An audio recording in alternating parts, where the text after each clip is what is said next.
እሺ ሁለተኛው አሰስመንት ደግሞ አንትሮፖሜትሪክ ሜጀርመንት እንላለን። አንትሮፖሜትሪክ ሜጀርመንት ከአብጋር ስኮር ቀጥሎ የምንሰራው የኒውቦርን ኬር ፓርት ነው። አንትሮፖሜትሪክ ሜጀርመንት ስንል አራት ኮምፖነንቶች አሉት። የመጀመሪያው ሄድ ሰርከምፈረንስ የምንለው አለ።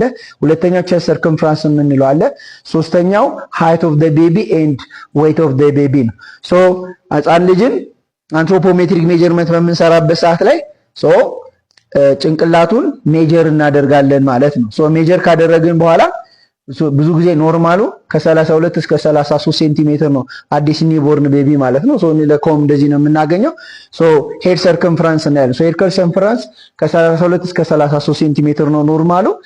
ከ33 በላይ ከሆነ ሃይድሮሴፋለስ እንላለን። የጭንቅላት ሳይዙ ጨምሯል እያለ ነው። ከ32 በታች ከሆነ ደግሞ አኒሴፋለስ እንላለን። ሁለተኛው ደግሞ ቼስት ሰርከምፈረንስ ነው።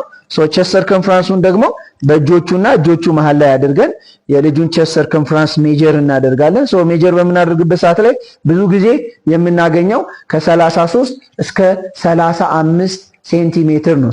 ዲዩሪንግ በርዝ አት በርዝ ላይ አዲስ የተወለዱ ህጻናቶች አዲስ በሚወለዱበት ሰዓት ላይ ቼስት ሰርከምፈረንሳቸው ከሄድ ሰርከምፈረንሳቸው ይበልጣል ማለት ነው። አንዳንድ ጊዜ ቼስት ሰርከምፈረንስ ዲስተርባንስ ሊኖር ይችላል። ለምሳሌ ሎርዶሲስ፣ ኬፎሲስ የምንላቸው ስፓይናል ኮርድ ላይ ያሉ ችግሮች ካሉ፣ ፒግን ቼስት የምንላቸው ኮንጂኔንታል አብኖርማሊቲዎች ካሉ ቼስት ሰርከምፈረንሱ አፌክት ሊሆን ይችላል ማለት ነው። ሄድ ሰርከምፈረንስ ቼስት ሰርከምፈረንስ ካየን በኋላ ደግሞ ሶስተኛው ዌት ኦፍ ዘ ቤቢ ነው። ዌት ኦፍ ዘ ቤቢ ዌት ስኬል የምንለው አለ። የህፃናት ዌት ስኬል ክብደቱን እናያለን። አዲስ የተወለዱ ህፃናቶች ኖርማል ዌታቸው ከ2.5 እስከ 4 ኪሎ ግራም ነው፣ ወይንም ከ2500 እስከ 4000 ግራም ነው፣ ወይንም ከ2500 ግራም እስከ 4000 ግራም ነው የሚሆነው። ከ2000 በታች ከሆነ ሎ በርዝ ዌት እንላለን። ከ4000 በላይ ከሆነ ደግሞ ሃይ በርዝ ዌት እንላለን።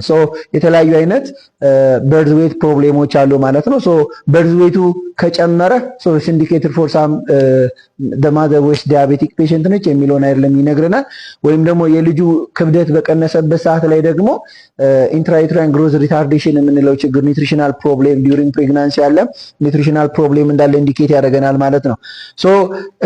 ክብደቱን ከለካም በኋላ ቁመቱ ላይ አንዳንድ ዌት ስኬሎች በውስጠኛው ሳይዳቸው ላይ ዌት አላቸው ወይም ቁመት መለኪያ አላቸው።